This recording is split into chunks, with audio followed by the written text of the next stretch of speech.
for me, you can go. Okay. Hi everyone. And we're back.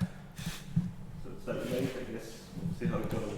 Maybe, well, this might be a bit long, so we'll see. Might be worst case, I'll cut some stuff out, and hopefully we're not going to be too late for lunch.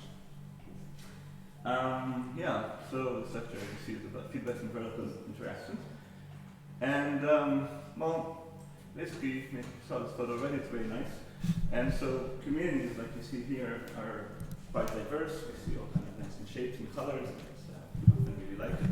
It's very diverse, and that's why many people like the idea of community ecology. But it's really not only about all these kind of nice shapes and sizes and so on, but also about how they interact. Right? This is kind of, in a sense, a very basic premise. And so, yeah, basically interactions are, in a sense, what connect species, and they're, I would argue, at the center of community ecology. And basically, it's basically the relationship between two species that typically would affect both the species. And you can generally categorize them into three kinds, which is exploitation, mutualism, and competition.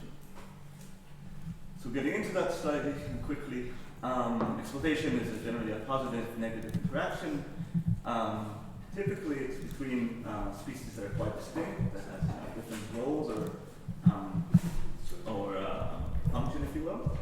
And there are many, many types of sort of interactions that fall into this category. Probably the most famous one is predation, like you see here, but also herbivory, which is just the same with plants, essentially, parasitism, and many, many others. And the main point is that essentially one species gains something from the other, or generally the other one loses. That's a common thread, if you will. And roughly speaking, I would argue they're most easily quantifiable. Often it's quite easy to say how much energy or nutrients were taken in this kind of interaction. So that's something kind of nice and amenable both for modeling and for also kind of data-wise. And in a sense, there's numerous subfields of ecology that really just center on this kind of interactions alone. Mutualism is interaction that's positive. You see here a couple examples of bees pollinating and birds moving seeds around and so on. There's many other examples. They often occur again between species that are distinct, that have sort of very different behaviors and so forth. And yeah, some examples, like I said, inclusion, pollination, seed dispersal. I don't know how to pronounce this word, but basically fungi working with plants such as trees to help them get nutrients and things like that. They're typically harder to measure. We'll talk about that. And it seems that they're getting more focus. There's been a lot of debates about how no one looks into mutualism. I think that was in the 80s or something. People were saying this, and then they started to get a bit more interested in that, and so it's slowly gaining more attention. And finally, competition, which is a negative interaction. And they generally tend to occur between species that are similar. Not necessarily all the time, but I think that's the baseline assumption should be. Competitive interactions are more likely to occur between similar species. And then we have a direct competition, kind of such as fighting that you see here. But it also takes many other indirect forms that we won't talk about too much, but essentially I think the next lecture tomorrow we'll talk more about. And very often they're kind of seen as this tightly related to the question of diversity. And I believe that's what next lecture we'll talk quite a bit about. Yeah. So I started talking about interactions, but let's take a step back for a second. The title of this lecture is about feedback and vertical interactions. So what's up with this? Why am I talking to you about interactions when I'm sort of ignoring feedbacks and vertical interactions, vertical in particular? And so feedbacks essentially are, it's kind of an uncool use of the word interesting. It implies that other things are not. But really, when interactions are interesting in the sense that something sort of non-trivial is happening, this is when feedbacks come into play. And essentially this lecture, as opposed to the one we just had, is when you cannot really use this one-way view anymore. Like earlier today, we were focusing on when is it reasonable to use one view of interactions, and what can we do with that? And here we're asking, okay, now that's no longer the case. We want to see what else can kind of happen. And as was already talked about quite a bit today, this is kind of, to a large extent, it's kind of distinguishing between statistical modeling that tend to have this one-way view, and dynamical model, which tend to have this kind of more feedback view of the world. And this might be a bit more contentious, but vertical interactions, what I mean by that is simply that between species that are functionally different, like between predators and herbivores and plants and so on, and not between similar species. And I would argue that most direct interactions, most relevant direct interactions are vertical. That is, very little. There's horizontal interactions tend to be more competition, as I was kind of suggesting, but those I would argue tend to be more indirect. That is, there are of course indirect ones like we saw here, like direct competition, fighting, and so on, but much more often it's other things. But we can debate that if someone disagrees. Yes, in any case, later lectures will talk more about these kind of bigger structures. Today we're focusing on kind of direct interactions, essentially. And so today we'll mainly talk about exploitative interactions. We'll talk a little bit about mutualism near the end, and we will largely leave competition interactions for tomorrow, although every once in a while it will pop up a bit. So we can now get into it, and this is the kind of mini outline to see what we're going to talk about in this lecture. So I already briefly talked about interaction types. We'll talk a little bit about feedbacks, and then quite a bit about strong feedbacks and their patterns. Then we'll take a short break, and we'll talk about regulation of different sorts, functional response, and then about two topics that are very related, but all kind of how to structure things a little bit lecture-wise. So we'll talk about mutualism, and we'll talk about abiotic interactions. And hopefully we can get through all that today with quite a bit. I will try to focus more on kind of interesting things. By no means, I'm not covering everything by definition. There's way too much, but it's just trying to give ideas and then connect things. So feedbacks. Feedbacks essentially are sort of self-reinforcing processes of different sorts. And one type is positive feedbacks. And I really like this example of snowball Earth. When I first found out of it, I was like, this is crazy. So apparently they think about 700 million years ago, the Earth was rather icy, like implied by this photo, where there were glaciers around the equator and so on. And of course, the question then became, how did that possibly happen? And the main kind of explanation that they tend to give is that there was a positive feedback. So led to it and became very dominant, and it basically was that there was some cooling, something kind of essentially through the system slightly of its current state. Then that cooling led to more ice beam growth. Due to ice growth, we have increase of albedo, that is the return of light from the Earth. There is more light return, therefore less heat staying in Earth. That led to more cooling, and the cycle moves on. On the other side of things, we can have negative feedbacks. So this is very commonly, negative feedbacks are extremely common in biological systems in the sense of within bodies, within an animal, within a plant. This is basically the whole idea of homeostasis, is essentially that there is multiple negative feedbacks trying to kind of control and put everything as where it should be, as it were. And so just a small example is a glucose control, where we have high blood glucose level leading to the pancreas releasing insulin. The liver takes up glucose, and then this kind of relaxes, lowers the bloody glucose level. And this is a kind of way that apparently, I know nothing about this specific thing, but apparently this is how sugar is regulated in the body. I kind of intentionally gave two examples that are not at all related to ecology in a direct sense. And it's because feedbacks are really all around us. They're very general and ubiquitous idea.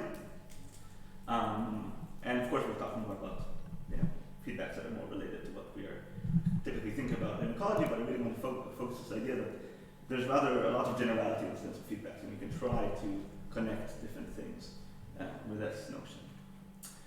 And so, diving a little bit into ecology, think of a very simple way to kind of think about feedback in a very simplistic way and very kind of visual way as well here, is using a single population dynamics perspective.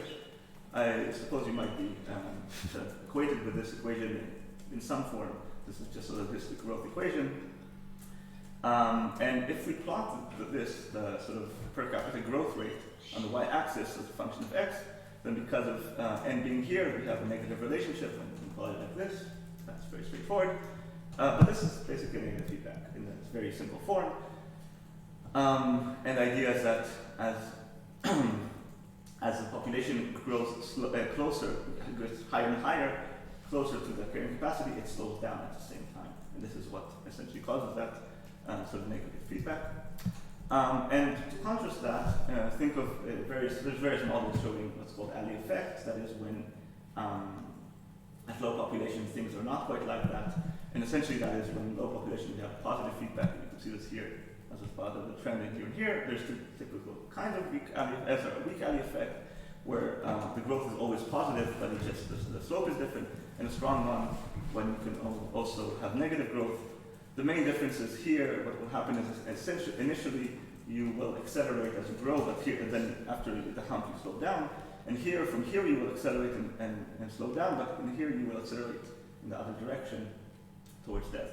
And part of that is to say that positive feedback does not at all imply a positive direction, if you will, right? It does not mean we necessarily explode in population. It can also go to zero just as well. And just as a kind of an example, it helps to think about when you might see these kind of things.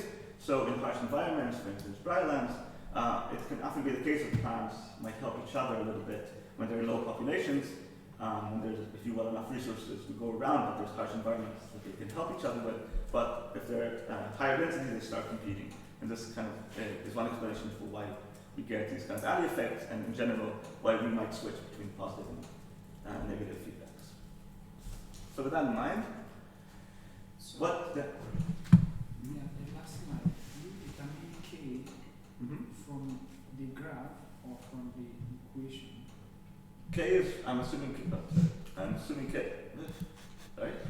I'm assuming K is given to me essentially by someone told me that's how it works. All I'm saying here is that if I plot this out, this is how it looks, right? And that just visually just helps me understand like what is like the dynamics going to look like. I can see that the growth rate is decreasing, right? As the population gets closer to K, I can literally see that it's lower values, right? And so the slope here, this is kind of the negative feedback. It means that as I kind of get closer to K, my growth decreases, right? And this is the negative feedback here. Yes? Yeah, as a quick example of how people think about this like empirically, lots of people in population dynamics, they will actually look at time series of abundance, and they will plot growth rate versus abundance, and they will see this kind of decreasing curve and say, okay, where it crosses zero is roughly the equilibrium abundance of the population. Of course, they're ignoring everything else that's happening in the world, so maybe it's not correct, but at least it's a starting point. It's the one way to estimate that, I guess. Right, that's your point. Yeah, when you flash equations, is that assume that everyone of us are from Okay, I was sorry. I think the idea in this particular case is that you have a graphical representation of an equation. The two are the same, they're just a different representation. Yeah. So here I'm not, that's the point. I could write the equation for this as well, but it's much easier to see it visually, right? The point is, the reason I gave this equation is because I think for many people it's very familiar, and perhaps looking at it because the graph is less familiar per se, but it's in a sense more useful, because really all you need to understand is how so the growth rate changes with the abundance, right? And so the nice thing about these graphical representations is that you don't need to necessarily understand the equation formalization per se. And even more importantly, you don't even necessarily need to care exactly how it is written. That is, I could write 100 different equations that are technically different, but they all fall into this general category of having this kind of negative feedbacks. And the more important thing is that they will all behave quite the same, qualitatively exactly the same, and kind of quantitatively quite similarly. And that's essentially the main point of these kind of visual illustrations, if you will. Yeah. So, what can we get with strong feedbacks? Why do people care about feedbacks? What kind of things are kind of nice to know about them? And so, strong feedbacks between two species can lead to kind of very roughly to two kind of things. We can get what I am calling at the moment strange relations. This is a terrible name, a name in progress, if you will. I am very happy to consider a different name if anyone has it. I was just trying to categorize a few different things under this name, and we'll I'll give you a few examples, so you tell me at the end if you have a better name. And maybe something that's a bit easier named, which is the runaway process. So this so-called strange relations come from negative feedbacks, and runaway process tends to come from positive feedbacks. For positive feedbacks, this is kind of think of a snowball accumulating, it's going more and more and getting kind of out of control. And the best example I could come to this thing is a pinball machine, where the idea that the ball, it keeps within the same ground, it's not really moving too much, it's moving, but it moves also in weird directions. Some weird stuff is happening. If you were just let to see the ball moving without anything else, you would like, okay, I don't know what's happening here, but clearly something is happening here, right? And so that's kind of the idea in my mind about kind of strange things that can be a bit funky, if you will. And so a very, very famous example of again strange relations is predator-prey dynamics, and specifically the local Taylor equations. Here I'm assuming herbivores and predators, H and P. Herbivores are growing linearly and they're being consumed by predators. This is here roughly the same term, just a bit of a different parameter because of simulation and such. And there's assuming a linear mortality of the predator. And this is kind of an equation that has been looked at for about a century now. And very famously, it is, and it could also be written like this in a sort of shorter form. This is not important to say, it's rather, if you've seen this, it's the same thing. Or rather, we can write this here and like this as well, and in some other ways. Just maybe here, yeah. I and J are private in the... Yeah, so I would be, in this case, I equals 1 would be H and I equals 2 would be P. And these, then we have here, each species depends on its own NI, on the growth rate, which is here either G or M, so for herbivore it would be positive, for predator it would be negative. Here we're assuming that the interactions are, I'm assuming interactions with H and P, like between themselves, but not between herbivores and predators, but not between predators and predators, essentially. So I'm assuming that it's either 1, 2, or 2, 1, if you will. And this is just a shorter form of the same thing. And what I mainly want to point out to that is later we'll see, I guess, equations that are written like this, but not for 2 species, but maybe for 100 species. But basically it's the same principle. There's nothing, it's just a kind of a shorter form of writing the same thing. So just to comment, yeah. in contrast to the first lecture, in the first lecture we would assume that either the population H or P would be fixed, and we would be looking at only one of the 2 equations, right? So now we are looking at the feedbacks between the 2 dynamical equations. So that's the big difference between the niche perspective and the predator-prey dynamic perspective with feedbacks. Mm-hmm. Yeah. I mean, for instance, if we just look at this equation and assume P is some P, then yes, we'll get back to essentially the world of our previous lecture. Yeah, here we're assuming they're both potentially changing each other. That's the kind of conceptually the difference. And these equations very famously lead to oscillations, which people were very excited to see at the time. And more to the point, they were used to explain phenomena such as this thing. Here, this is just how much sort of coats were hunted down of different animals of varying lengths in Canada by the company that kills animals and sells the coats. I forget the name, but and they had these good numbers for this quite for like almost a century, and they saw that there are these oscillations. More than that, they saw that they have a bit of a phase between them. They're kind of the same, but moved around. The reason right now don't really matter, but my main point is simply to say that there's a few very famous examples of these oscillations, and since we see oscillations coming from these equations, these can be used as an explanation of why we get these oscillations, right? We can also get things that are, if you will, even more kind of particular beyond cycles. We can get, if you use 3 species trophic relations, similar-ish kind of model, this with 3 species. This is a theoretical model that just shows the time series of the population dynamics of one of the variables, and this is chaos, basically. This is and one of the famous things about chaos dynamics is such that small differences in initial conditions go very differently. This is the so-called butterfly effect. And this is what you see here. They start very similar. At some point later in time, they're very different, even though they started for very similar ideas. So the point is, again, a very kind of, if you have a few species that have this kind of strong feedback, you can get this kind of chaotic behavior. But this general category of, again, this is strange relations, sorry for the name, they're not really limited to dynamics only. It's not something that is only about funky dynamics. You can get some other things that would seem offhand a bit, at least non-trivial, a bit surprising perhaps. And just to give, again, to continue with our example of the equilibrium equation, so this is just the same equation exactly as before, and now we could say, okay, let's look at the equilibrium of this equation. So to do that, I just set these to 0, and then here I take h out, so g minus bp equals 0.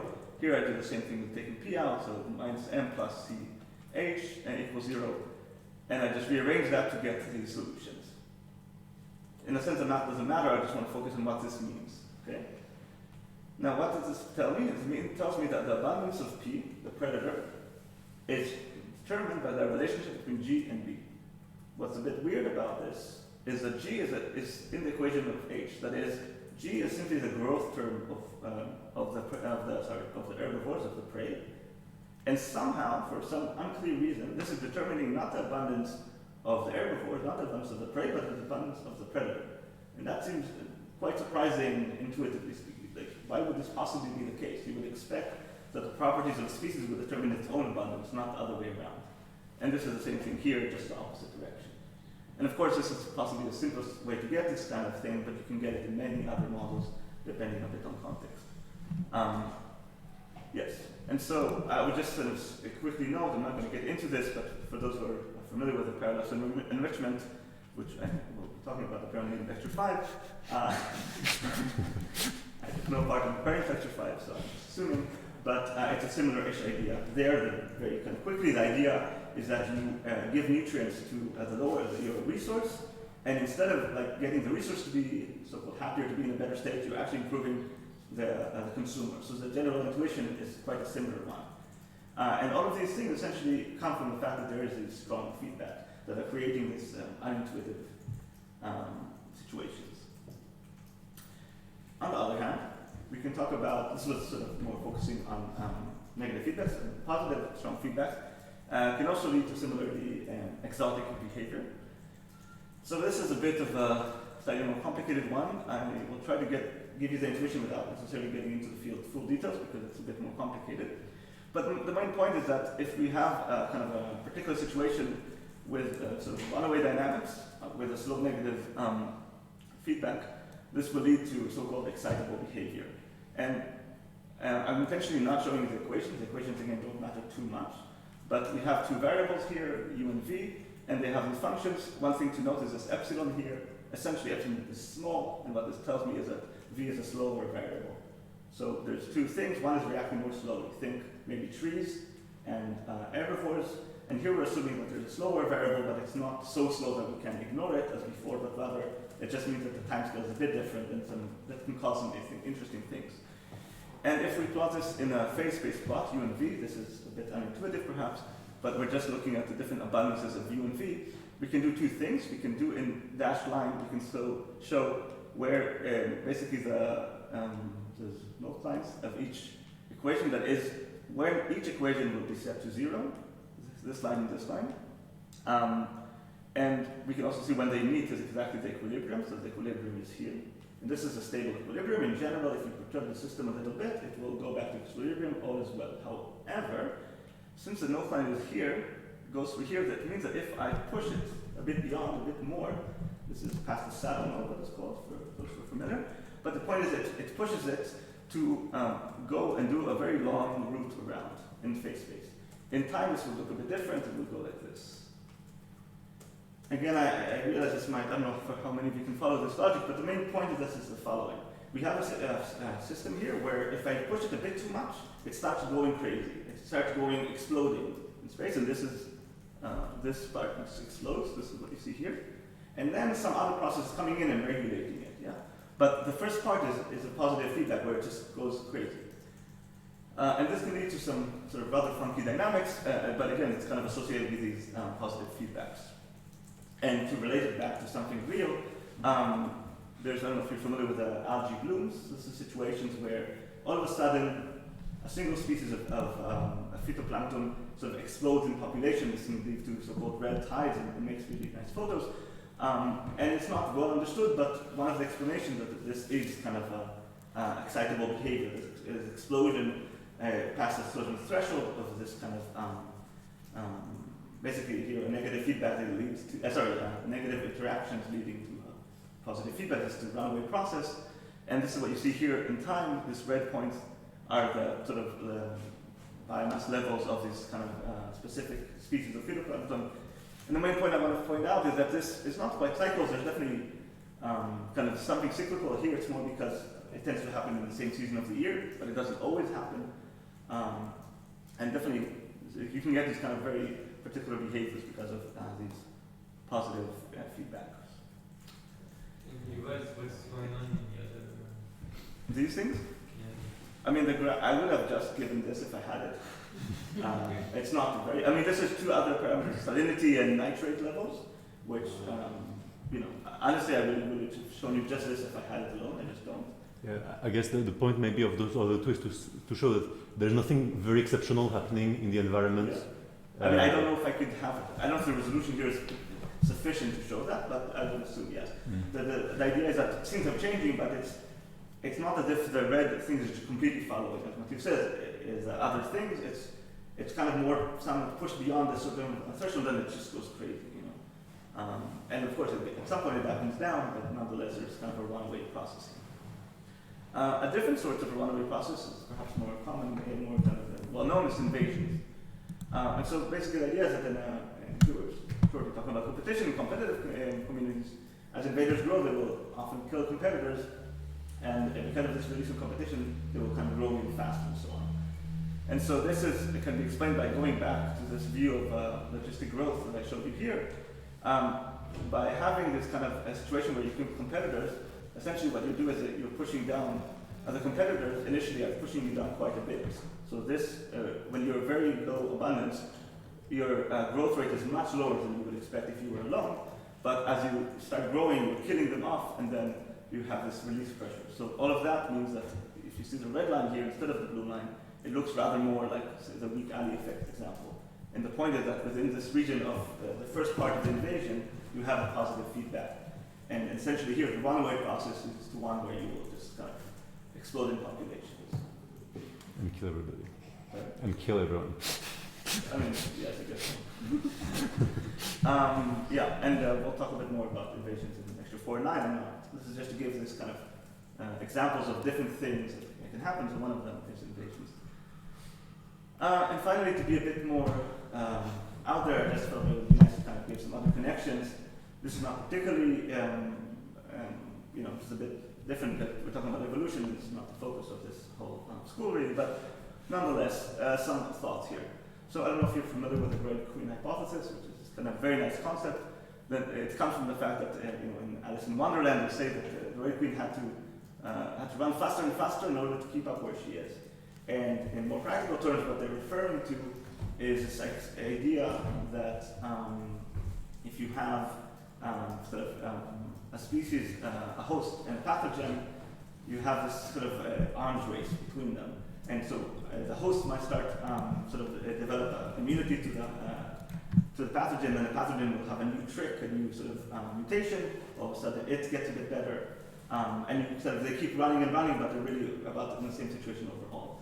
And so, if I come back to this idea of sort of feedbacks, so we essentially have this kind of exploitation, plus minus kind of feedback, where the yeast kind of, oh, I got a bit better, now I'm pushing down my pathogen, and the pathogen gets better, it pushes down the host, and essentially there's a bit of an analog here with the predator-prey cycles, essentially, just in kind of an evolutionary context. And it's even more hypothetical thinking about the other example of sort of a runaway process. And so if we have a plus feedback, right, if we have a mutualistic feedback, of mutualistic interactions between two species, if there was a runaway process, we can ask what would that do? And so this is hypothetical because I don't know that this is what happened, but when you have these sort of new organisms in symbiosis, like think about lichen, which is sort of essentially fungus and algae put together, you can imagine that it started from them being rather separate, but then they started to see that they could, not to be really see, but to understand, to understand that if they work together, they get better, and as they do that, they get into an evolutionary runaway process where they really need each other now more and more. And then finally, you have lichen in the Arctic, where clearly each one of them alone has no chance of surviving whatsoever. And the main point in that is that it kind of creates this, essentially, a runaway here is in the sense of now you have essentially a new species. I mean, a completely different species, right? It's not like it's a bit of evolution. It's like, I mean, compare lichen and fungi, they're very different in many ways. So, where are all these patterns hiding? So this notion of strong feedbacks that I just gave you some kind of, what I consider some cool examples, essentially might be completely irrelevant, or, I mean, that's a bit of a strong term, but certainly overhyped, I would say. And so there's two main reasons for that, I think, to say this. And first of all is that we don't actually see these behaviors as much as we might expect. And the second of all is that even if we see some of these patterns, it is not at all clear that they're happening because of these feedbacks. It's a nice explanation, it's a very elegant explanation, but it might be completely inconsequential, it might be unrelated. And so just as an example, there's a paper, meta-analysis by Kendall, that showed that about 30% of populations go through cycles.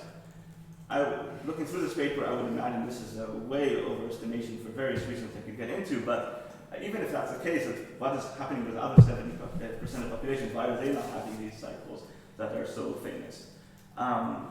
Beyond this, other more complex dynamics, like some of the things we talked about, they don't happen so much at all. The example of this, the algae bloom stuff is rather particular for this system. They don't seem to, these kind of dynamics are not common and so on. Generally speaking, runaway processes do not occur every day. Our world is, yes, it's changing, but it's not like bacteria populations are exploding right and left and dying. Like, you know, things are a bit more relaxed in some sense. So, you know, what's happening here?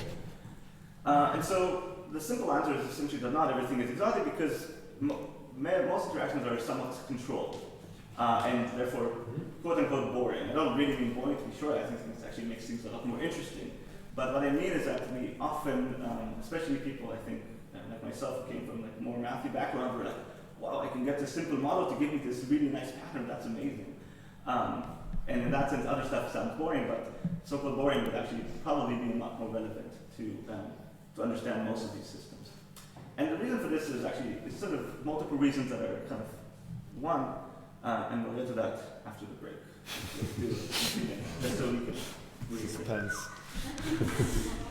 Yeah. What do you mean by super exotic and boring? Because I don't know, a limited cycle is not that super funny, but I mean, I would argue it is quite exotic.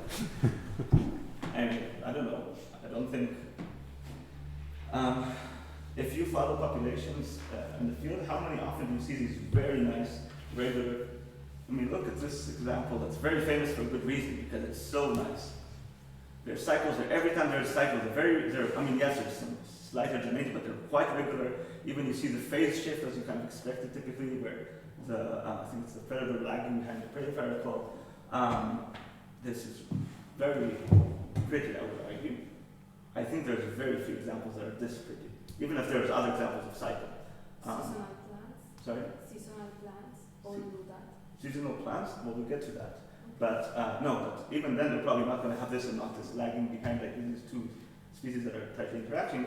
But part of the point of this is a rather obvious one. Seasonal plants is because there's a forcing from the outside. It seems pretty evident. Yeah. Here it's a few years, and why would these populations every 5 years, I think 10 years actually, well, what's happening every 10 years making them explode? And yeah. Anything else? All right, we can just do we want a break? I just thought a few minutes, but as you wish. A break? Yeah. What I was trying to show you, somewhat rushing through a bunch of examples, is that there are a lot of interesting behaviors from both positive and negative feedbacks that a lot of people, in particular in theory, they like to focus on. And part of this is, if you will, self-infliction. I'm one of those people, and I'm kind of criticizing myself for often focusing too much on these things. And my main point is that these are not always very relevant, and I want to try to ask why. So that's really where we're at now. And the short answer is regulation. So, yes. The question essentially is when the feedbacks, you see, they're not like very strong, and it is not necessarily very easy to know how to quantify this strong. That is a big question in itself, but we can try to get a little bit into this. And so now we will yet again look at predator-prey cycles like this one as an example. I want to really stress this point. This is an example that I use because it's a very well-known example and a very elegant. Mathematically speaking, it's very simple. And we can try to get some good intuitions without working too hard. But as ideas are, I would claim that they're a lot more general than that. It's more really the question of where can we get so-called all these kind of runaway processes, these sort of exotic behaviors, if you will, and when we would expect them to not so much happen. And so with that in mind, here's a few cases, just to kind of get intuition about when these oscillations might be sort of drowned out. And so one option is that there'll be this sort of, these things will be driven more instead of by these kind of strong feedbacks, but more by sort of research of external conditions. And this is a paper looking at different populations of big animals like buffalo, giraffe, kudu, and so forth in Africa, and looking at them over time.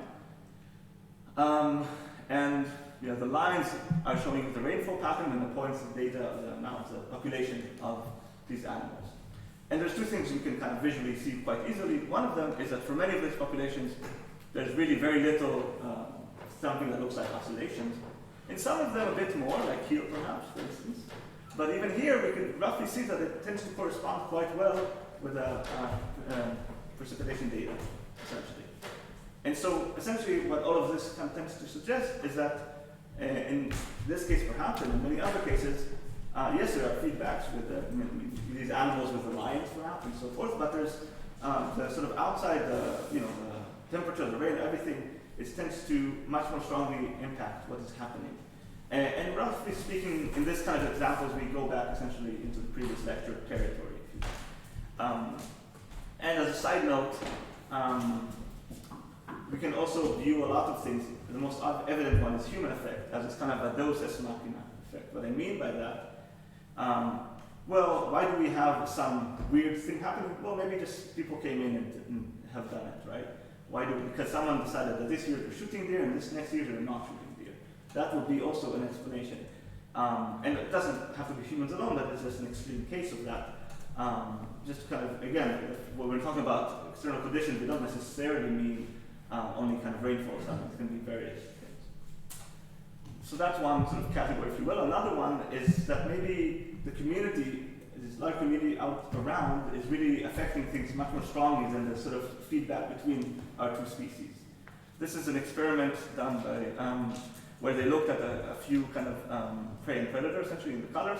And you can see in gray they have a whole bunch of other things they're interacting with. And they had some model predictions that show that they might expect to get these nice oscillations. And looking at this, I don't see nice oscillations. You can debate that, of course. You see stuff that is kind of going crazy at times, but definitely nothing nice and regular. And I'm not going to necessarily argue whether this example is a great one of that, but I think it's quite reasonable to assume that in many cases, the community around us will affect us strongly enough to essentially kind of regulating any of these sort of behaviors.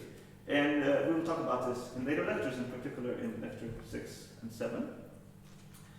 And finally, in some sense, the simplest explanation is that maybe the internal dynamics are somehow not allowing this strong feedbacks to develop. So one example of that is predator interference. Here is an example of that shows that this is a real thing. For example, take the populations of wolves, density of wolves per killing per wolf, and you can see that it decreases. That is, if we have more wolves, we have they're kind of interfering with each other in various ways. We don't necessarily need to know how, but they clearly are doing that, and so that means that the ability to predate might be low. And just as an example of a theoretical model, essentially controlling, if you will, taking like a control parameter, right? Just changing around in a model, it's very easy to do, how much predator interference is. And for various levels, you can get the different colors, so you can get oscillations or you can get no oscillations. And that is just one of the many ways, again, that you can get this varying levels of control that would limit the ability of feedbacks to do all kinds of crazy stuff. And I think lecture 4 and 5 are not the main focus, so we'll definitely talk more about these kind of things. I just wanted to, though, be a bit kind of realistic, as it were, and state that, yes, of course, I'm not saying that there are no oscillation and these feedbacks are not at all a thing. They are. And again, this is true again to any of these other behaviors that we're also discussing. But, and you can find some interesting things in them. Overall, for instance, there is good reason to assume that if you have simpler communities, you would tend to have them more. And this is some data suggesting that. So this meta-analysis asks when populations have periodic, and in the higher latitudes, it tends to be more the case. Higher latitudes tend to have smaller communities, and therefore this suggests, at least that smaller communities, you might get these kind of behaviors more. And I just want to finally kind of think about a little bit about how we go about doing a model and making the kind of conclusions from that. And we often need to be a bit careful about that. And just because I talked so much about this example of the hare and lynx, I thought it would be interesting to know that there was a long story behind this example where it turns out at the very end that everyone assumed that whatever is happening is because of the predation directly, the oscillation. And it seemed that they're now pretty certain that it actually happened more to the kind of landscape of fear situation, the fear effect, and how that affected the gestation of the hare or something like that. And my main point is that we tend to, okay, here I've put the process that I know is there, and I get my pattern, oh, clearly this is the reason. And it is, we'll see that later more and more, that it's very difficult to get to do inference from pattern back to process, and it is a very easy trap to fall into. So with that, let's talk about regulation factors. So, as I kind of just suggested, there are many ways that we can have regulation, for instance, from the community and external factors, and we will talk more about this, and also maybe when there's less of it in later lectures, but for the rest of today, we're going to stay more local, if you will, and we're going to really talk about main two factors of a feedback. If you have a feedback between two species, the main things you can simplify it to is two things. One is how is the interaction itself happening, and how is each species interacting with itself, if you will. Right? That's, in some sense, the basic factors. And the main point is not necessarily that these two species are existing outside of the real world and nothing else is affecting them, but rather that maybe we can kind of boil it down, simplify it, so that we can kind of view it as if these are the two main factors. And this is what we'll talk about now, about these two factors that we're going to call self-regulation and regulation on consumption. So I'm going to go through this one first and the second, and So self-regulation. Hugh's favorite topic. There are a multitude of causes of things that might lead to self-regulation, and I'm certainly not covering all of them, just giving you some examples of what they might be. But in a very general sense, if you have higher densities of a species, the species tends to not like that, typically at least, and it's not always a good thing. And a few kind of categories of what kind of processes can lead to that situation. One of them is sort of direct causes, for instance, intragroup predation, lions eating lion cubs, for example. Territoriality, where they start fighting with each other once they have higher densities, things like that.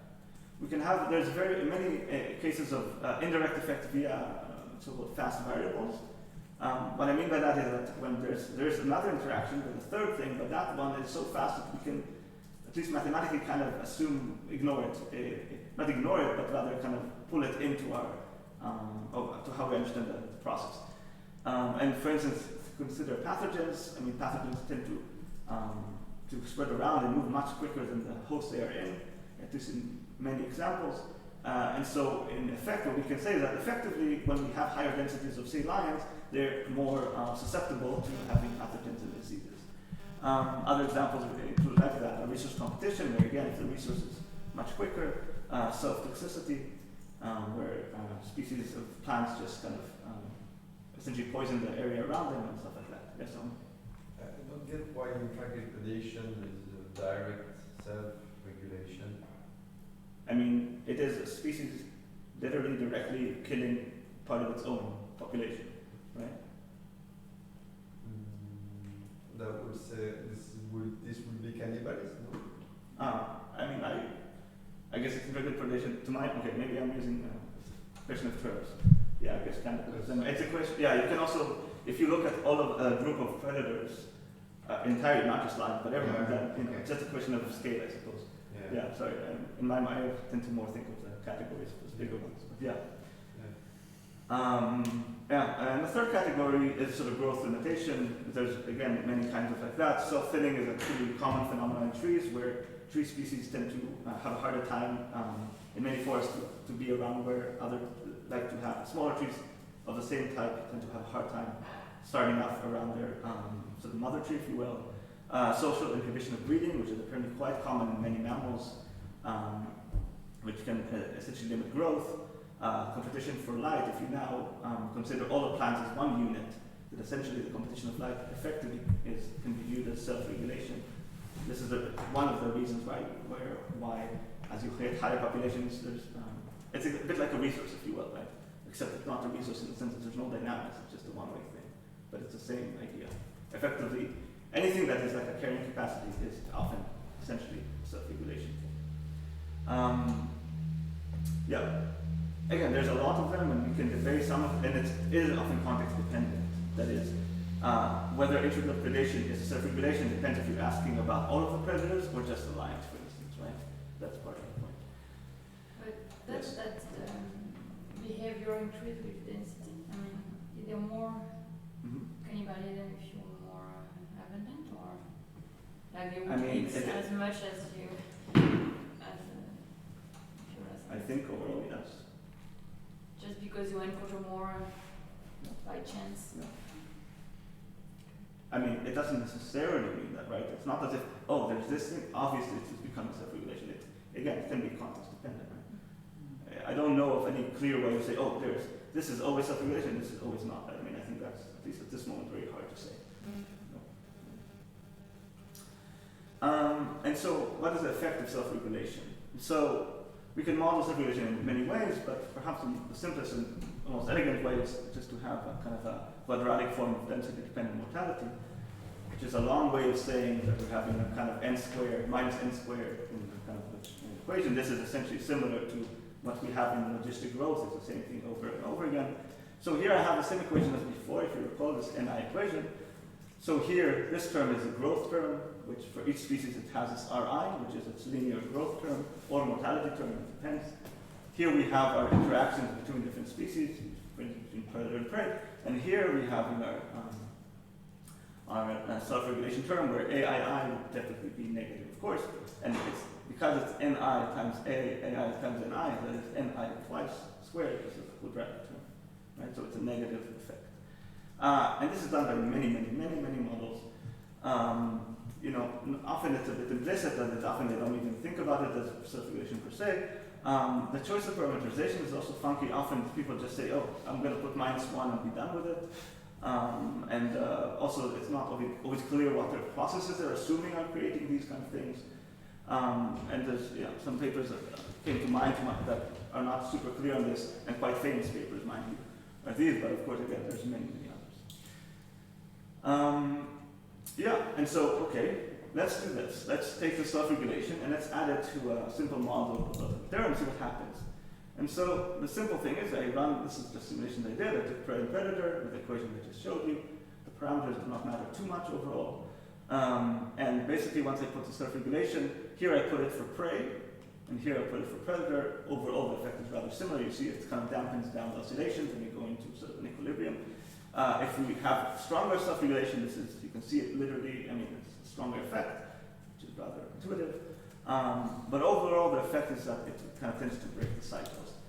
And so, in general, when we have self-regulation, it will tend to make the kind of feedbacks not be very strong, but rather to go to a sort of more boring, quote-unquote, situation where you might, for instance, go to equilibrium.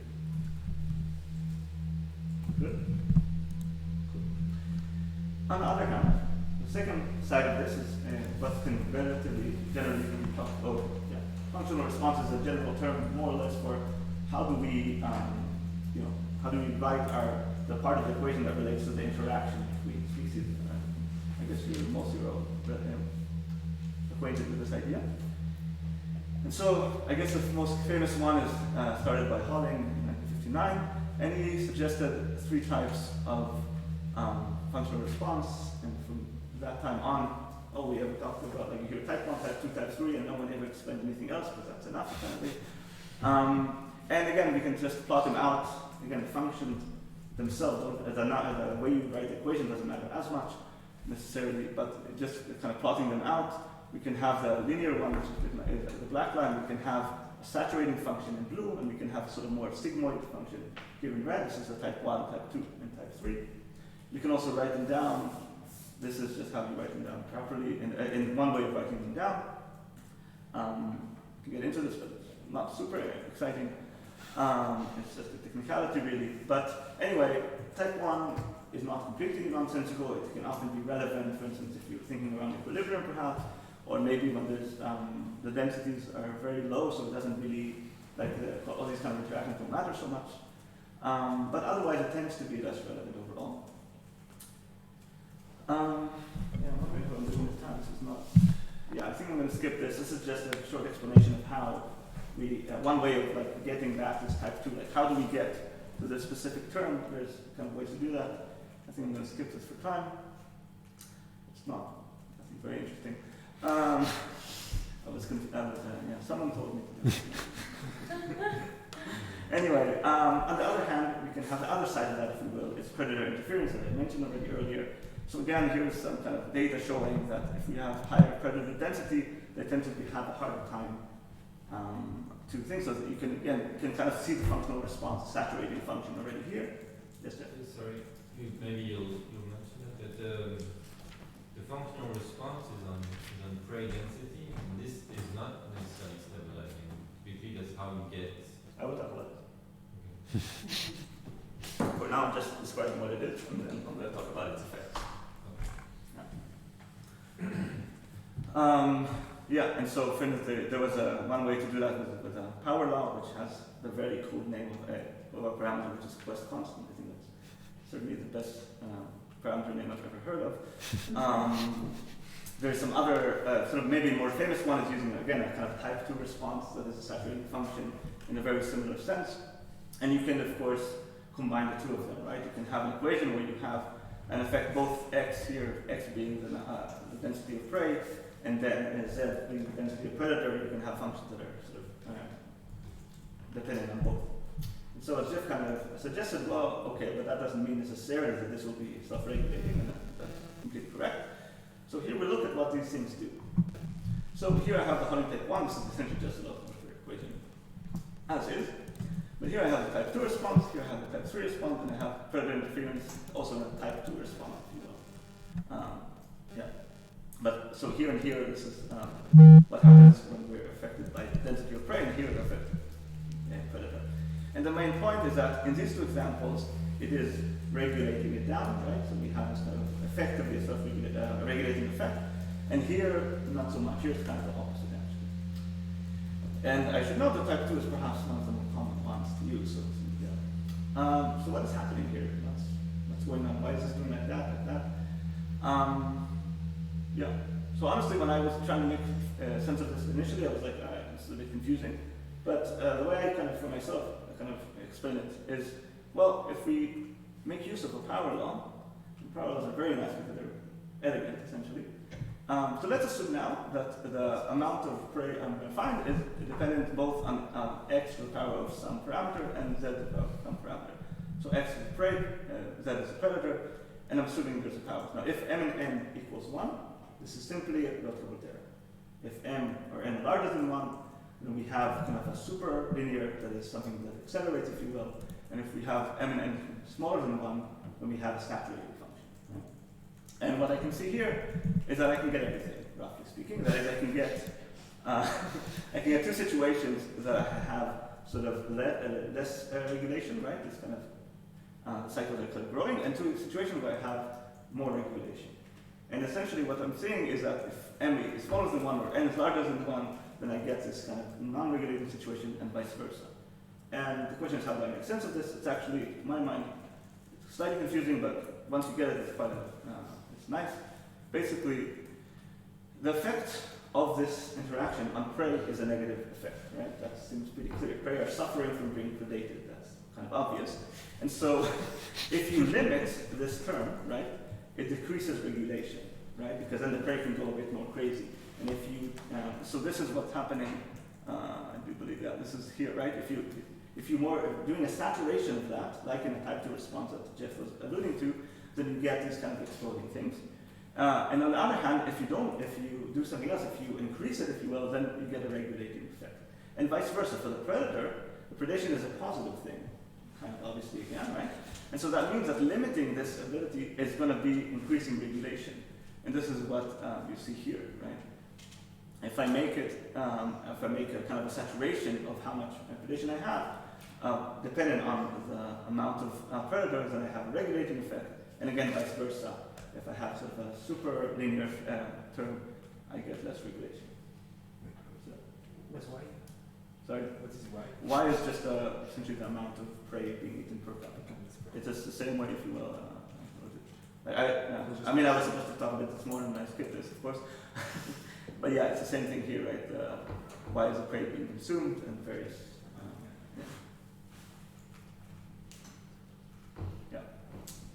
Okay. But Yes. I don't see why this explanation, because for the type 2 and type 3 we saw that for one it was regulating and for the other not. I didn't get. Why does it work? Yes. Yes, because they're lying to you. They're telling you that all that is happening here is that this is just regulating out. So the real way to look at it is that here, this is initially super linear, and here it's regulating down the line, and here it's just always regulating. So essentially, in effect at least, this is what we saw around here. And more mathematically, if you will, the fact that this k power is larger than 1 is much stronger, tends to be a much stronger effect than the fact that here it's growing as well. So the overall thing tends to be more super linear. But it's a bit more tricky than that, for sure. That's what I'm saying, in a parallel perspective, it's much easier. It's constant, right? You can see it very easily, but yes, it's a bit more tricky. But the overall effect is always the same. It's just a question if it's kind of saturating or not saturating. And yeah, as a quick note on that, lots of people who do food web models realize that if they only put type 2, they would never get many species that survive, everything goes to hell. So they started putting type 3 to get some things that survive. But then, because of this first superlinear, then sublinear, everything survives at first, but if you put too much nutrient, everything explodes and everybody dies. So it's actually a bit counterproductive, I would say. I mean, it's good to understand why things are stabilizing, if you will, right? Yeah. You say, oh, I mean, the problem is that if you do it because, I mean, a lot of people do these functional responses because of sort of saying, oh, we know that the prey as a predator is like, it has limited time and so on, right? So they come from the mechanism, which is great. But then, on the other hand, they try to put it in the model and say, oh, but this is going crazy so long. I guess I was wrong about the mechanism. You know, it's a bit, yeah. I mean, really, in a sense, it's a question maybe of what is a stronger effect. Because you have these contending effects. I didn't show what happens if you have m and n larger than 1, right? Where you can play out with them changing both. And it's not a trivial effect. Like it's the two effects are going to fight it out, if you will. And that's not necessarily easy to know what will happen offhand. So yeah, so we saw basically that there's various types of regulation that can happen. And one question that comes to my mind is, do these details matter? Do we only care if they're being regulated, or does the specifics matter? And to my mind, there's very broad strokes, right? Take this with a grain of salt. And if we look at kind of these larger scale or aggregated properties, for instance, if we're looking at a network of species interacting, I would argue it's more likely that those specific details will not matter as much, because we're kind of more interested in some aggregated property. And so it matters more if the feedbacks are strong or not, but exactly how they're strong matters a bit less. But rather, if we're interested in rather specific things and maybe this kind of more exotic behavior of two species, then it's much more likely that these specific details of how is the regulation happening, or in what specific ways will matter more. Just for instance, exactly the point that maybe it will start mattering if we're at low abundances or high, because then things can switch around, right? Then these details will start mattering more. So try to synthesize this a little bit.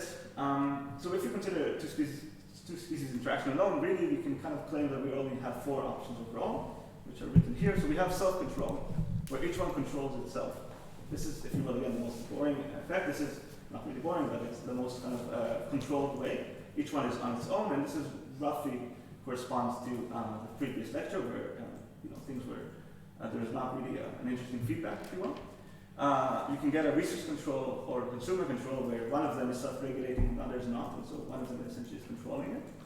And this roughly corresponds to what people typically, but not always, think of a bottom-up and top-down approach. It's not quite that way. I'm sure Mathieu will be happy to discuss this for hours more if you're interested. But that's a general intuition at least. And we can have this so-called mutual control, which roughly corresponds to this situation of when you do have cycles, or you do have all these kind of more so-called exotic behavior. And that is when the sort of the self-regulation and effect of each one is not a very strong one. And as behavior, it's mostly dependent on this kind of dependent between self-regulation, what I'm doing with myself, and how I'm doing with others. As a quick add, this point will be detailed by Arno in lecture 5. But more. Yeah. Foreshadowing a bit.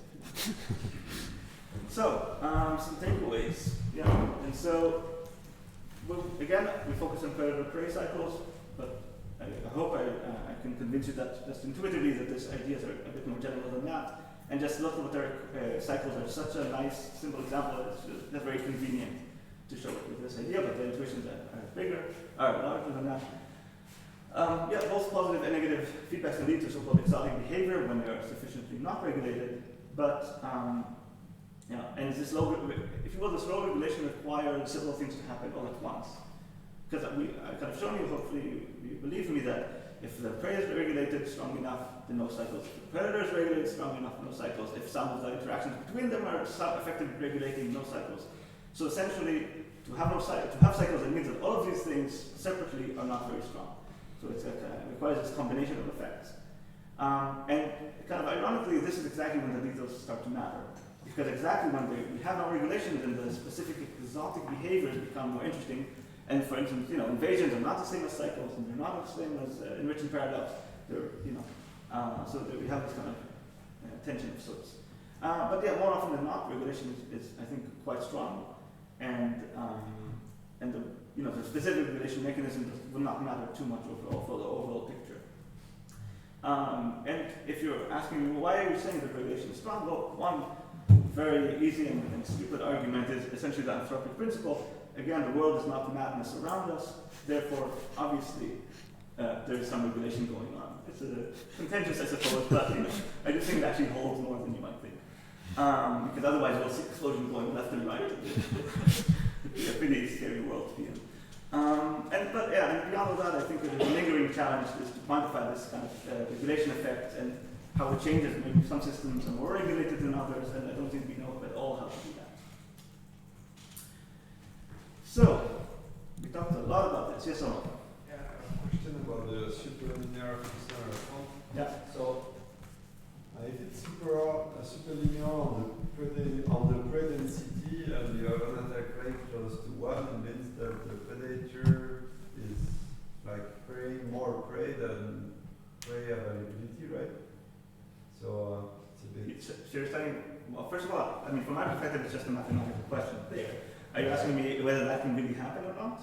Yeah. I mean, you were saying that what happens, so I dismiss that you higher predator densities? Or higher prey densities?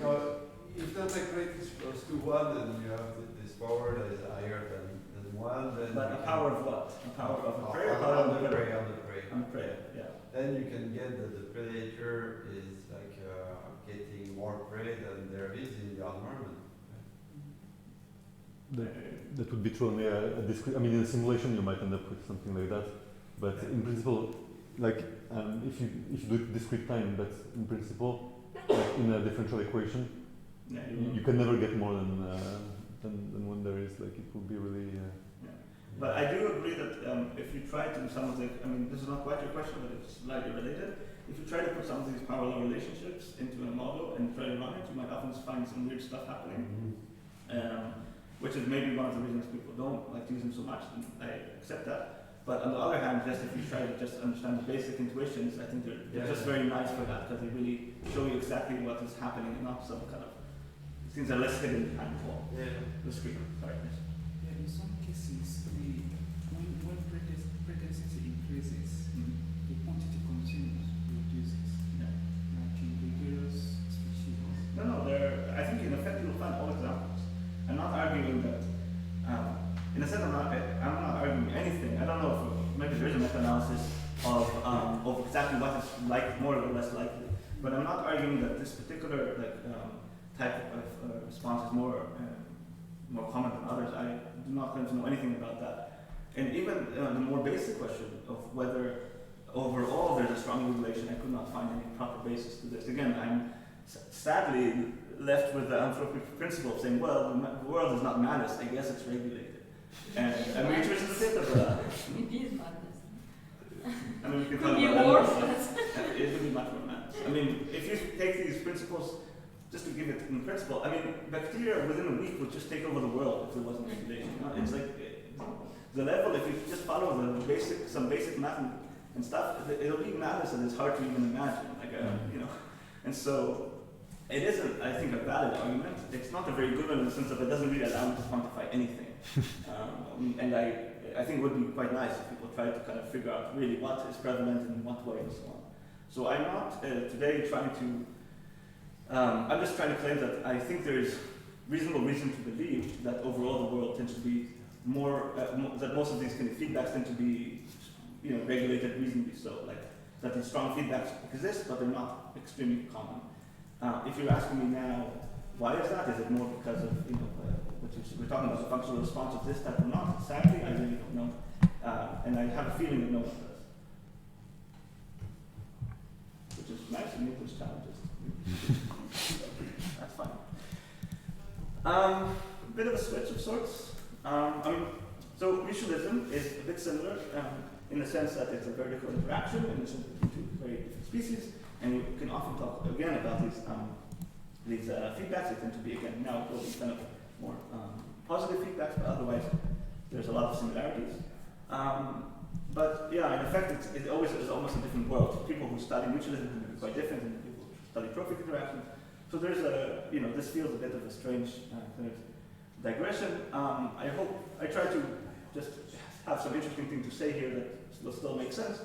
I hope that works. We'll see. So, what about mutualism really? So, yeah, mutualism just basically gives us positive feedback, and in general, as we said, positive feedback can lead to a wrong-way process if the relation is not, you know, sufficiently strong. I hope I convince you about this basic intuition. But just thinking of it a little bit, and this is rather hand-waving arguments to be clear. I'm not claiming now that this is very well. I'm not proving it or anything, but I don't even have very good evidence for this, just general intuitions, that it would be, I think it's one of the reasons that mutualism has not been looked at a lot is because it's objectively harder, is the short answer. And it's kind of going to be, it is difficult to do kind of this very general theory about it. And this more or less boils down to three general ideas. One of them is that you cannot get much with plus-plus links. That is, this sort of mutualism links that you only get more positive. If everyone helps each other, the overall effect is just a positive one, and that leads to less variety of types of things, if you will. The wrong-way processors, I think, are rather rare overall, and that's, again, going back to the world is not madness. And they tend to be very sensitive. That is, you know, going from something regulated a little bit more, and now you explode. And most relevant mutualism in effect are these kind of more nuanced and particular processes, which makes them on the one hand perhaps very interesting, but it makes it doing theory on them, I think, is just more challenging effectively. And so, starting with the first point, a plus-plus relation cannot really give us anything besides more plus. If you compare it to the other two interaction types, if we have a negative-negative interaction relationship, which we will talk about tomorrow, you know, if you have two species you go through, a minus and a minus, as you know, equals a plus, right? If you multiply them together. And so, depending on, you know, if you're in a network, depending on the types of links and the strengths, you can get various kind of effective levels of a positive or negative sort of feedback. With a plus-minus relationship, even more evidently, depending on the strength, you can get this almost anything you want. But with a plus-plus relationship, you literally cannot get anything else. It's going to always be positive. And so this is just a very kind of basic, kind of obvious concept, but it holds. I mean, and as Mathieu here claims, I should have just wrote Mathieu Balbert, but yeah, when everyone else helps everyone, and everyone helps everyone else, you boil it down to a single variable model with trivial dynamics, total abundance, helping itself. Actually, it's more Jeff's claim. Okay, sorry. This is a good thing I didn't write you. Yeah. But I mean, yeah, this is the same intuition saying, right? If you multiply plus by plus by plus, you will never get minus. That will never happen. You can't, if you have a network of interactions that are all positive, there's no way that any species will have a negative interaction with another species. It's just literally an impossibility. And so this is just to say that the types of things you can see are more limited, right? And then the next I tried to think, well, why don't we see runaway processes in mutualism? And so I kind of thought of 4 interrelated reasons for that. And one of them, and the most basic one, is mutualism is not necessary for a runaway process. Biology is a weird world where you just got, even if you use just exponential growth, which is the basic thing we have for almost any equation, right? Even that will explode very quickly. So adding more to that, how much difference is that really going to make? Typically, not so much, right? If you have an equation for, like the mouse he was afraid that the human population would explode, which it does, but he didn't necessarily need to assume more than just linear growth, and that already gives you quite an exponential growth that is essentially a runaway process. Second of all, actual mutualistic runaway processes will more likely change the rules of the game, essentially.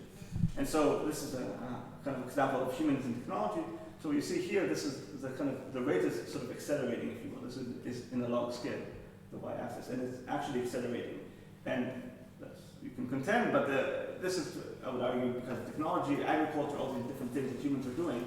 And while they're doing it, they're really changing the rules of the game. Like, this is why we can do this, right? Mouses didn't think we could have this much population here because he didn't imagine that the agriculture would be at the level that it is today. So we're really changing what is possible. And if we bring it back to a kind of ecological context or biological context, then essentially a change in the rules of the game equals evolution.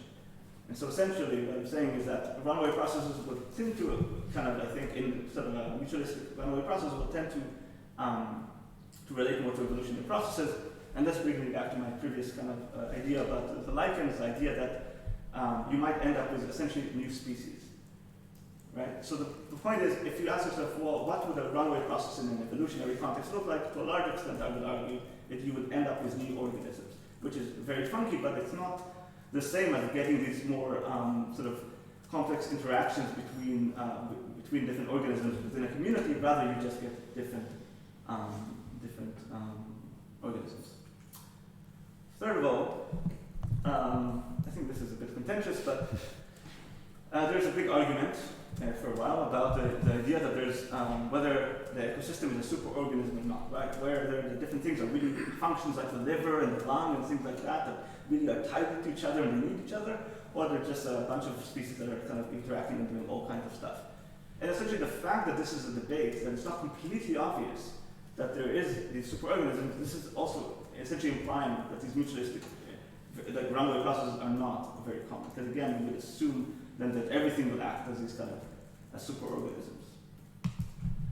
And finally, continuing this kind of organism context, then you say, okay, but what if I have this kind of more sort of repeated runaway process, like I showed you with the algae bloom, that they explode, but then they come back a bit, and explode, and come back a bit.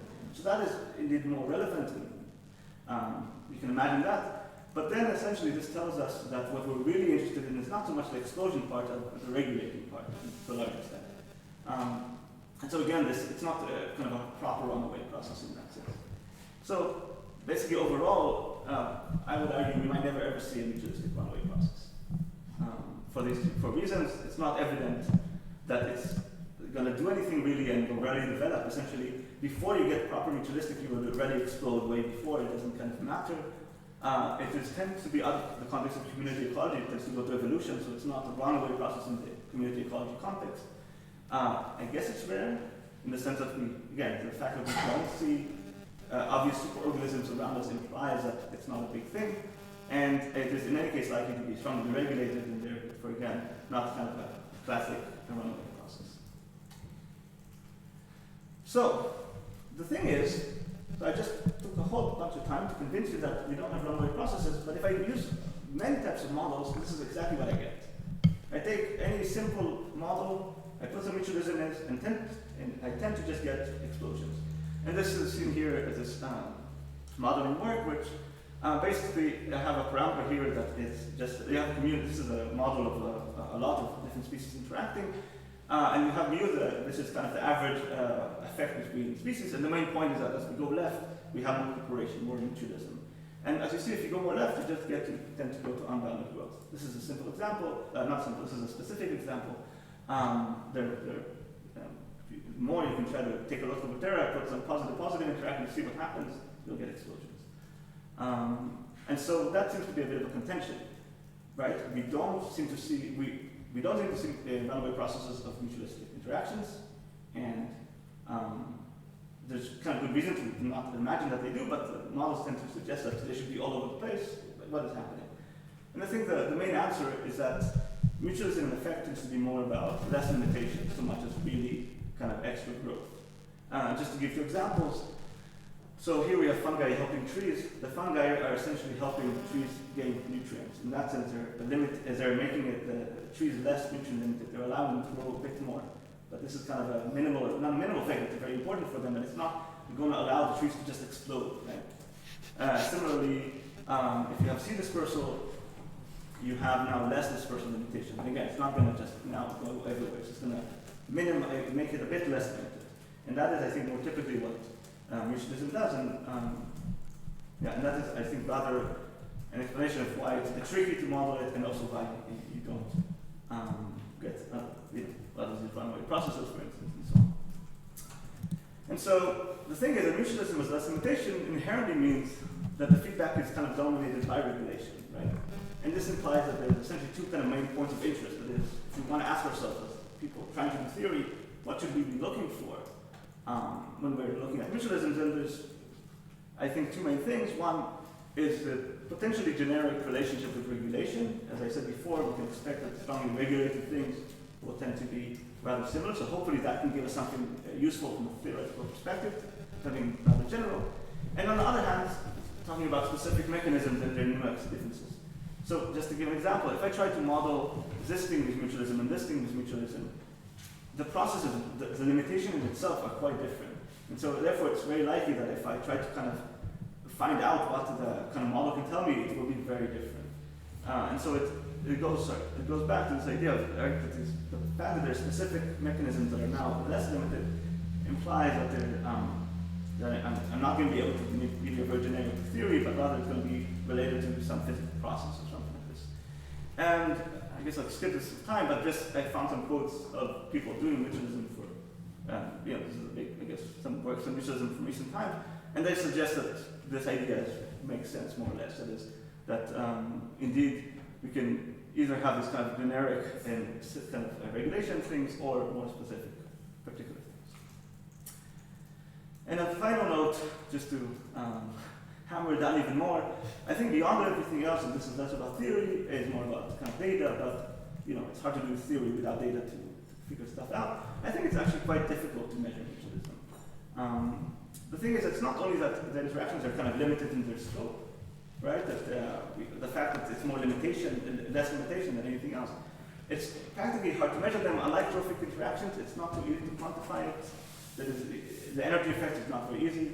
And unlike competition, it involves functioning different species, making everything much more difficult, different time scale, different kind of measurement devices, different everything. And so it's just a combination of things that makes things more difficult. Yeah.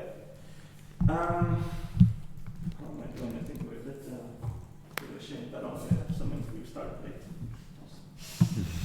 Yeah, but anyway, to be clear, I don't mean to, I don't study myself mutualism. I don't claim that it's not interesting. I think it's probably quite exciting, but I think it's also important to be a bit realistic about it.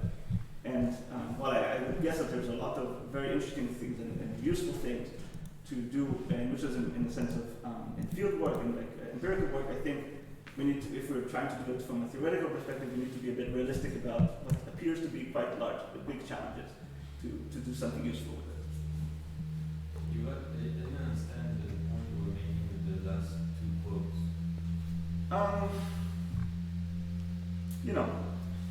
I don't know. This to me suggests that despite their difference, also specific. There's some a lot of the kind of modeling work seems to kind of give similar-ish behavior overall, right? So that's a bit like saying that there's some generic relation with regulation, because supposedly these models are good models that they try to, finish less limitation and so forth. And on the other hand, this is just saying in general that mutualism has been done all this particular work that is very fascinating and individually unique. And to me, this suggests that there are really interesting things to do, but they're going to be more particular, less theory-driven per se, but more kind of given to specific systems. But I mean, these are just words that, to my mind, spoke good. I'm not claiming that this is clearly evidence of anything. Can you give us an example of type I and type II mutualism, like a mutualistic relationship that is limited by regulation? Like, for example. Well, I mean, the point is here to say that, take these two examples, right? It's the same, I can argue them for both of them in a sense. The first thing is saying, in both cases, and in many other cases, there's going to be essentially some regulation, maybe because the trees are regulated by their own thing, or maybe they're regulated by their lack of sun, or whatever it is. But the effect of mutualism is going to be somewhat similar. It's going to be maybe hard to measure an effect, it's going to be small perhaps, or something like that. But the way, for instance, the equilibrium will change a bit is likely to be similar, for instance, right? So in that sense, it's kind of generic. You can expect something generic, even if not a very strong effect, nonetheless. And on the other hand, if you're trying to understand... Similar to what? Sorry? Similar to what? I'm saying in both cases, you'd expect a similar effect, or and 10 others, right? I don't know if it's a very interesting thing, but at least that's what we can hope for, I think, as a very general thing. And on the other hand, if we're trying to understand how, how it's going to affect the life history of trees having fungi, and how we're going to affect the life history of these bushes or something with the fact that they have seed dispersal, it is very likely that we need to now think about specific mechanism. And then maybe there's something very interesting to say, but it's not likely that it's going to be similar. The fact that we're having less dispersal limitation and less nutrient limitation, I don't think it's very likely that the message is going to be the same message. Like the kind of pattern that you see, or for example, the first part of the lecture we were talking about how we interact with dynamics. Yeah. So then with the mathematics we see these fuzzy oscillations, and then in nature we usually do not see that. And so basically it's because our mathematical model was too simple, so we add these holding type 2 parameters. So here it's like, okay, but what in a mutualistic kingdom, then mathematics say to us that things are going to explode, and then we do not see that in nature. So what I was expecting now is just you to introduce as an equivalent to a holding type 2 function to add to our mathematical models of mutualism, just to prevent us to exploding or something like that. But the thing is that if you just do that in a very naive way, it's typically going to be, it's very often going to be sensitive anyway. So you added something, but then you're going to play with the parameter a bit wrong, and it's going to go crazy again. That's the issue. It's not as easy. You need to do it in a more inherent way. It's like it's going to need to be built into the model more properly. It's going to be harder to ignore the specific mechanisms, essentially. I think that's, and for instance, if you now wanted to look at the effect of seed dispersals, you're going to have to probably model the spatial scale now in some way and take care of that and so on. Whereas before, I could just look at the population and that's it. Right? Okay, so basically like phenomenological models and mutualism are not good friends. Well, not as good friends. I think you're going to have a harder time to get something very interesting from them. Yeah. Maybe going in this direction, there is the idea that they need to produce something to interact. Like, so the tree is producing the fruits, and the mushroom is producing like this the roots. And so maybe there is a saturating term in the interaction that could be included, I think, along the same line. So you have a kind of functional response also that limits the ability to interact in a mutualistic way, right? Because there is a cost of producing these structures. No, of course, but that's the thing, that I think if you wanted to do it in a way that's not going to be very parameter sensitive, which is what you would expect, you would expect that the things, then you would need to do it. I don't think that would work so well. essentially. You would need to really do it more properly, where essentially for exploitative interactions, you can get away with doing something very basic, and you'd still be able to say at least something qualitatively interesting about it. I think here it's going to be a harder sell. And to be kind of saying something that's more useful, I think you're going to need to consider the specific way this mutualism works. I think, to me, that's the basic message, if you want. So in Arna's examples, that would be just modeling the I mean, yeah, for instance, here would be the seeds and the space and somehow how it works. And in this case, it would be the mutual dynamics and how maybe it's, I don't know, how it flows into itself, perhaps. I don't know. That's the point, right? I don't even know enough about these systems. So again, this makes the challenge even harder, right? because it's a kind of time scale problem. In this case, probably some other cases less so. But I would actually expect very often the time scale problem because you have these species that are quite different. That's, I think, very often you will run into that. Yes. I think that if I had to guess, I think that would be a common problem at least. Yeah. Is it also possible that mutualism can as well be a limitation? In the sense that, yesterday we were pointing that we planted some pines, and we were thinking that over years that the pines will colonize more area. Or was that different for what you I'm not sure I understand the question, but I mean, mutualism can in principle arise from limitation, of course. But what I try to argue is I think for practical reasons, I can guess that what would typically happen is that you'd have a small effect of less, or you have two options. The very rare effect of proper, like, you broke the system now. You changed the rules, and now all of a sudden you can have lichen, which is a completely different thing. But again, this is not going to end up with many species with interesting interactions. It's going to more likely end up with a different species altogether. It's a very different story. And I think more commonly what you would get is kind of a less limitation effect. And then it's going to have an effect, and that's how these things develop, to be sure. The pine mycorrhizal relationship you are showing, the fungi helps the roots of the pine to obtain nutrient from the soil, which in the absence of the mycorrhiza is difficult for the pine to establish. Yes, but so, in a situation whereby you are trying to establish a pine species in an environment where you don't have mycorrhiza, then I'm feeling like somehow the mutualistic relationship will become a limiting factor in the dispersal or establishment of the. No, of course, that's the whole point. That the mutualism effect, exactly what it does is makes the limitation not as strong. And this is exactly, I think, the typical way the mutualisms work out. The problem, if you will, from a theoretical perspective, is that it tends to come in different places, and because the limitation can come in different ways, limitation on dispersal, limitation on nutrients, limitation on growth, limitation on whatever. And every time you're going to have a hard time getting something. If you wanted to do a unified theory of mutualism, I think you'll have a very difficult time with it. Whereas maybe for other interactions you have a bit of an easier time. Still not at all easy, but there's at least more hope, I think, to find some general phenomena. I think here it's going to be a lot trickier. I have the feeling that there's like kind of two different worldviews in which the approach makes sense.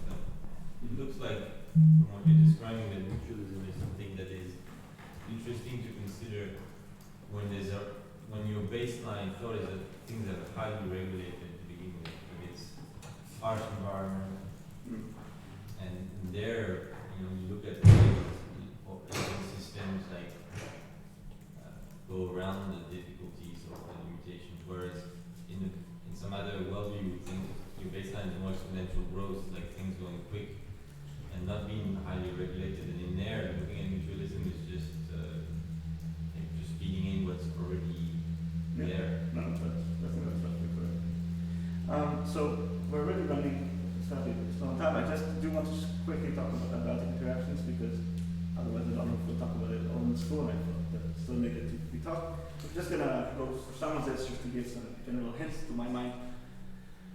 Yes, I'm going to skip that, and about interactions, okay.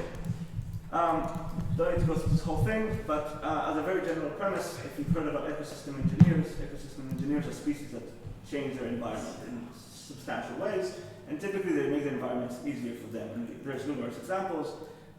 beavers that have the most famous ecosystem engineer. They're effectively creating river networks, mangrove trees that affect water salinity, savanna trees promote wildfires, and here I'm showing dryland plants effectively making more water around them.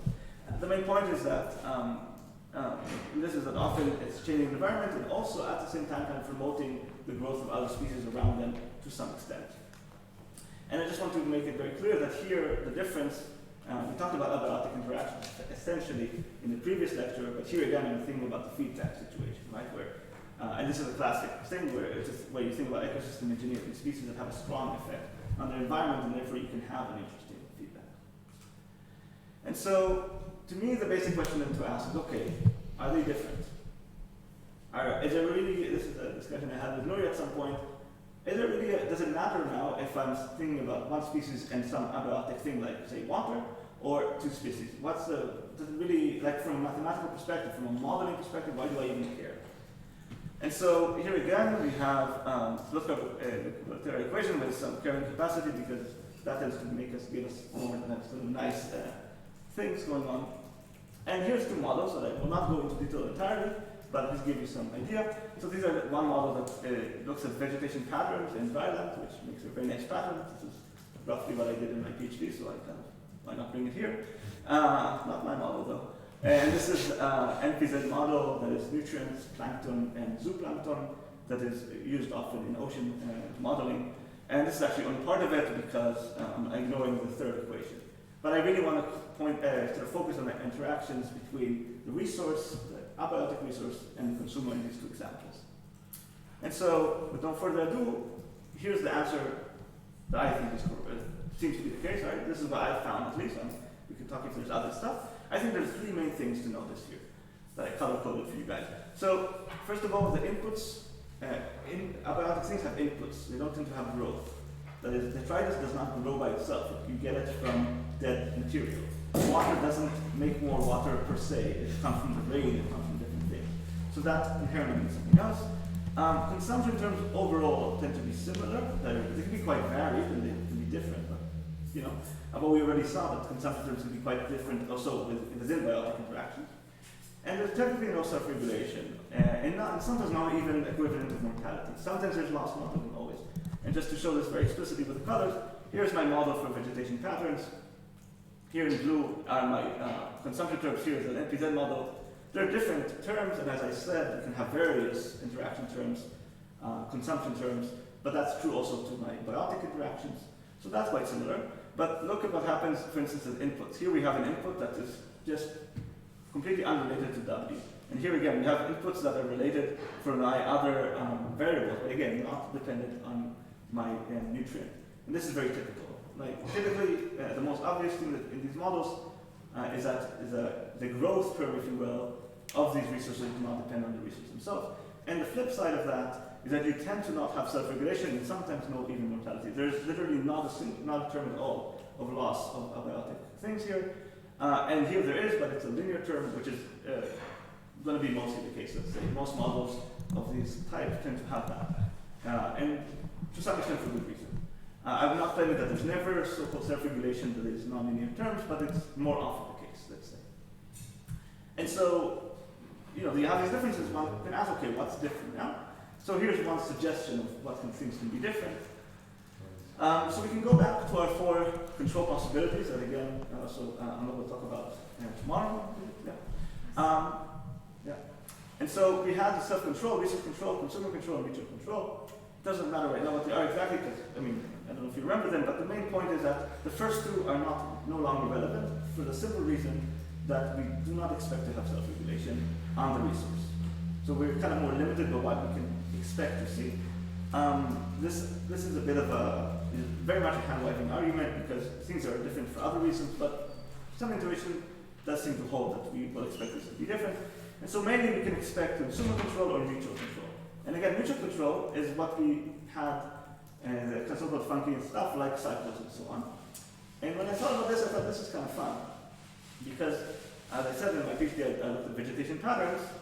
And the vegetation patterns look quite nice. This is satellite images of different vegetation patterns that look really nice. And they're basically plant-water interactions are kind of a famous explanation for these patterns, right? But the thing is that this can kind of be understood as a result of mutual control situation. In a similar-ish sense to the way you had cycles in time for predator-prey, here you have these kind of cycles in space, if you will, of vegetation and water. This is a kind of a bit out there, but I mean, it seems there's some of this intuition to that. And if it's the case, then what I can expect is that, so this is a situation of mutual control, where I have patterns, I have so-called exotic behavior. And so that implies to me that if I now make stronger self-regulation of the plants, in this case the consumers, or here are plants, then I would go to the consumer control and I would no longer have the patterns. And I just tried it out a bit because I was curious. So I took the model of Plossmeyer, I just added this term, which is essentially self-regulation of the plants, and ta-da, it is some robust, I mean, it seems to be pretty robust, so this is what I get. That is, I take my normal model, where I get vegetation patterns, I now compare it with a model that has this term, where the main point is that the overall term is exactly the same strength. I did not increase mortality per se. Mortality, the level of mortality is the same, it's just the way it's parameterized, if you will, is different. I'm assuming now that the density dependence is different.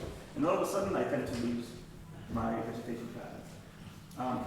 So this is by no means conclusive, but it seems to suggest that, that what we might expect in these kind of abiotic interactions are two types of things. One is this mutual control. If the consumer is not really controlled in effect, then you might get these funky patterns like vegetation patterns. And as always, I would argue that this is the exotic example. There's a few systems where you get these very interesting patterns. More likely, you'll be in the world of consumer control. The consumer is itself self-regulated and is essentially controlling the resource. And I guess in that sense, it's a top-down world, but it's a resource that's a bit funky. Yeah, we had a few more things. Yeah, I don't think we have time for that because it's a bit late. But just to say briefly that abiotic things can act as intermediary. Very often, as I kind of suggested very early on, abiotic interactions can be an intermediary towards other species. The way two species interact via is a resource, for example. And one can show that you can get in this, using the model of ecosystem engineers, you can get both mutualistic interactions and competitive interactions via resources. But I think we don't have time, so I'll skip that. So, just to wrap things up, so strong feedbacks, like both positive and negative, they tend to lead to kind of boundary processes and strange relations. Again, I'm looking for a better name if anyone has it. But more often they're going to be regulated by the surrounding and themselves. And regulation can come from various sources with a roughly similar effect. Mutualistic feedbacks tend to be, I think, more nuanced and more difficult to generalize. And I think that means it's essentially, for a theory perspective, it's a big challenge. And I think it is, in that sense, not entirely surprising that it's been less the focus over decades. And finally, abiotic interactions overall can lead to feedbacks that are rather similar to what you get with biotic interactions, but they do have their own flavor, if you will, because the particular things about the abiotic interactions make it so that the feedbacks are slightly different. And that's it.